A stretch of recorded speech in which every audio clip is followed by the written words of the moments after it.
Kamusta mga palangga? Papakita ko po ngayon sa inyo kung paano po ako gumawa ng Caesar salad. Gumamit lang ako dito ng 2 pirasong toast bread. Tinanggalan ko lang siya ng gilid, saka hiniwa ko siya ng pa-cubes na maliliit. Saka nilagyan ko lang ito ng Italian seasoning, dried mint, Mexican spices, at olive oil. Minix ko lang ito at tinos ko sa air fryer ng 5 minutes. At may nakaready na rin ako dito na marinated chicken breast.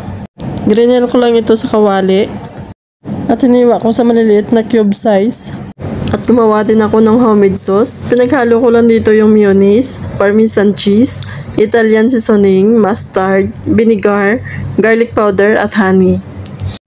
Minix ko lang ito at sinet aside. At minix ko lang lahat ng mga ingredients, yung lettuce, grilled chicken, croton, at naglagay din ako dito ng cream cheese.